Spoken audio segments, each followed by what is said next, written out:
तो चलिए जान लेते हैं दोस्तों कि अगर शक्तिशाली देशों में नाम आता है तो इजराइल का भी नाम आता है। तो इजराइल आखिरकार इतने शक्तिशाली देशों में से कैसे बन चुका है और कैसे ये भारत के 1 साल बाद ये देश आज़ाद हुआ था, लेकिन फिर भी भारत से बहुत ही आगे जा चुका है, वो चाहे किसी भी पॉइंट में हो। तो चलिए जानते हैं आखिर इसके शक्तिशाली होने का राज क्या है दोस्तों। जैसे कि इजराइल एक बहुत ही ज़्यादा छोटा सा देश है दोस्तों, जो कि 22,145 स्क्वायर किलोमीटर में फैला हुआ है दोस्तों। जैसा कि गाइस ये जो दो देश है वो बहुत ही छोटा है, जिसमें कि मात्र 9 मिलियन ही लोग निवास करते हैं, जो कि यहूदी धर्म के मानने वाले हैं। और जो 9 मिलियन यानी कि 90 लाख लोग यहाँ पर रहते हैं, उनको बहुत ही अच्छा टीचिंग ट्रेनिंग है या फिर बहुत ही अच्छा ऐसी फैसिलिटी वाली दी गई है, जो कि लोगों को एक बहुत ही आगे तक लेके जाने की कोशिश किया जाता है।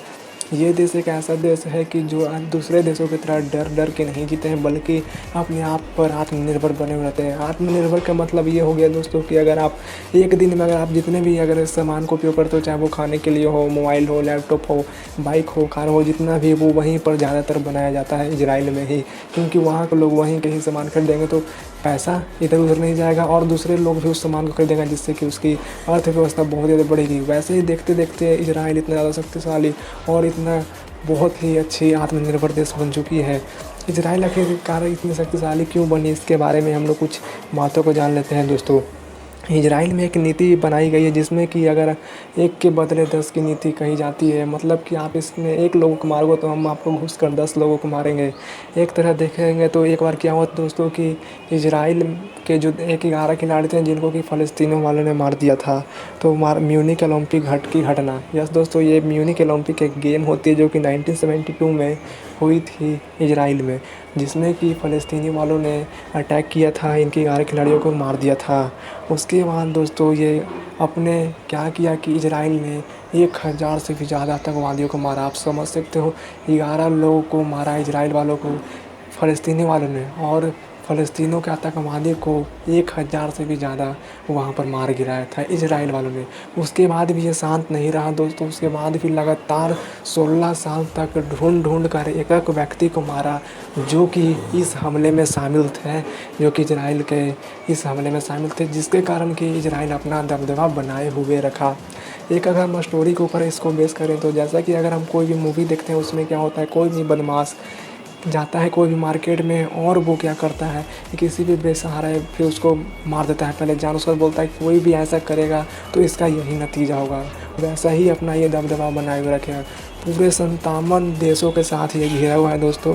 जी हाँ दोस्तों, ये बिल्कुल 57 देशों इसको अगल बगल पूरे हैं, जो कि अरब देश हैं। तो अरब देश ये पूरा तरीके से घिरा हुआ है, लेकिन फिर भी ये बोलता है मैं 57 को हरा दूंगा, और जब भी लड़ाई होता है तो बोलता है मैं हरा कर सारे के सारे को ज़मीन हड़प लूँगा। तो ये एक बहुत ही ये बात है, समझ सकते हो कि कितना ज़्यादा वो पावरफुल हो सकता है। और एक बात मैं बता दूं दोस्तों कि इजराइल ही भारत को या तो फिर फाइटर प्लेन हो, बम हो, बहुत सारे यहाँ पर भेजे हैं। तो आप समझ सकते हो कि जहाँ से वो बनता है तो वहाँ पर कितना होगा। और इसकी जो बदलने की नीति हुई, मतलब इजराइल इतना आगे ज़्यादा विकसित कैसे हुआ, तो इसके लिए ये होता है दोस्तों कि यहाँ के हर एक लोगों को, वो चाहे मेल हो या फिर फीमेल हो, मेल को 2 साल 8 महीने तक यहाँ पर आर्मी की ट्रेनिंग ली जाती है, वो कंपलसरी है। और दूसरी तरफ फीमेल को 2 साल की ट्रेनिंग दी जाती है आर्मी की, वो भी वहाँ पर कंपलसरी। यानी कि 90 लाख लोग हैं, 90 लाख वहाँ पर आर्मी है। ये एक तरह से समझ जाओ आप बात को। वहाँ पर फीमेल किसी भी मेल से कम नहीं है। वहाँ पर हर एक आदमी को 2 साल की आर्मी ट्रेनिंग दी जाती है, वो चाहे कोई भी आदमी वहाँ पर क्यों ना हो। इसलिए इजराइल एक छोटा सा देश होने के कारण भी बहुत ही ज़्यादा मजबूत देश है। और दोस्तों मैं बता दूं, इजराइल बहुत ही अपने इंपोर्ट एक्सपोर्ट के बिज़नेस में बहुत ही आगे जा चुका है। यहीं पे इजराइल में ही पेट्रोलियम सिस्टम भी यहाँ पर प्रोवाइड करती है, जिससे कि पूरे देशों में इसकी तेल भी बेची जाती है। यहाँ पर दोस्तों एक मोसाद एजेंसी है, जो कि एक तरह से बोल सकते हो वहाँ की आर्मी की नाम है, जो कि एक इतने ज़्यादा खतरनाक आर्मी है, जो कि हर एक दूसरे दुश्मन पर नज़र रखते हैं। और ये देश बिल्कुल भी आत्मनिर्भर है। ये यूएनओ की भी बात नहीं मानते, यूएनओ की भी बात ये नहीं मानते हैं, या फिर पूरे दुनिया में अगर जितने भी लड़ाई झगड़े हो रहे हैं तो इनसे इनको कोई फ़र्क नहीं है। अगर इनके देश पर कोई आक्रमण कर दिया, अगर दूसरे देश वाले बोले कि भाई तुम आक्रमण नहीं कर सकते, ये वो दबाव डालेगा, फिर भी ये देश मानने वाला नहीं है। ये बोलता है कि मैं अपने आत्मनिर्भर हूँ, मैं खुद से लड़ाई करके जंग जीतूँगा। और भी कुछ बातें जानते हैं जिससे कि इजराइल को और भी शक्तिशाली बनाता है। एक समय की बात है दोस्तों कि बहुत साल पहले इजराइल पर 7 देशों ने मिलकर एक साथ ही वहाँ पर अटैक कर दिया था, जिसके कारण कि इजराइल की अर्थव्यवस्था बहुत ही ख़राब होती जा रही थी, जो कि अरब कंट्री वालों ने इस पर डायरेक्ट अटैक किया था।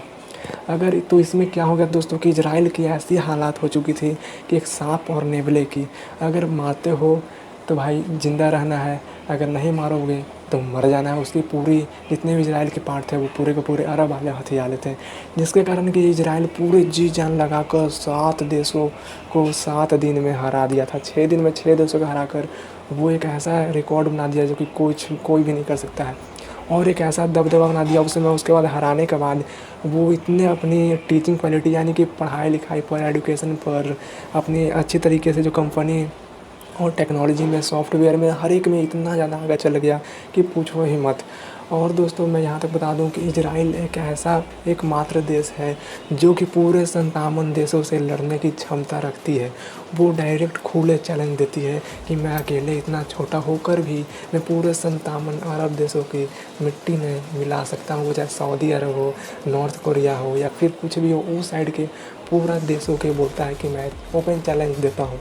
ये इस प्रकार का इस बार भी जो युद्ध हुआ फ़लस्तीनियों में और इजराइल में, इसमें भी यही बात कही गई थी कि फ़लस्तीनियों वाले अगर नहीं माने तो इसको पूरी फ़लस्तीन भी कब्जा कर लेंगे। और मैं एक बात बताऊं दोस्तों कि पहले 100% में लगभग 70 या 75% फ़लस्तीनी थे, लेकिन आज जो है दोस्तों 12% पर आ चुके हैं। तो भाई फ़लस्तीनी वालों सुधर जाओ, कभी भी तुम इजराइल का सामना नहीं कर सकते हैं। हम लोग एक अच्छी तरीके से रहेंगे और अच्छे तरीके से रहो। इजराइल एक ऐसा देश बन चुका है आज के ज़माने में जो कि अमेरिका हो, रसिया हो, चाइना हो, इसकी भी बात नहीं सुनता है, क्योंकि ये अपने आप में एक आत्मनिर्भर देश है। बोलता है भाई कि कोई मेरा कुछ नहीं कर सकता है, क्योंकि यूएनओ की बात मानेंगे तो मेरा देश ऐसे ही चला जाएगा। क्योंकि यहूदी धर्म के सिर्फ रहने वाले सिर्फ और सिर्फ इजराइल देश में ही है, जिसके कारण कि इजराइल वासियों को बहुत ही पहले कठिनाइयों का सामना करना पड़े, जिसमें कि ना अमेरिका, ना रसिया, ना चाइना कोई भी उसका साथ नहीं दिया। वो उस समय कहाँ थे, यही इजराइल बोलता है जब हम इतना अच्छा बन गए तब मेरे पीछे इतना लोग पड़े हुए हैं। लेकिन अब इजराइल को कोई कुछ नहीं कर सकता है, क्योंकि ये एक बहुत ही पावरफुल है। और अगर भारत की बात करते हैं तो भारत और इजराइल की बहुत ही अच्छा एक संबंध है, और इन दोनों की बहुत ही अच्छा एक दोस्ती है दोस्तों। भारत के जितने भी होते हैं बहुत सारे सामान वहाँ से आते हैं, बम के मामले में बहुत सारे स्ट्रीट फाइटर प्लेन, ये सभी वहाँ से लाई गई है, जिसके कारण कि भारत को भी एक अच्छा खासा पावरफुल माना जाता है। लेकिन फिर भी जो इजराइल पावरफुल देश है बहुत ही ज़्यादा है दोस्तों। तो आज की इस वीडियो में गाइस होप करता हूँ पसंद आया कोई वीडियो। ये वीडियो को ज़्यादा से ज़्यादा फैला दो और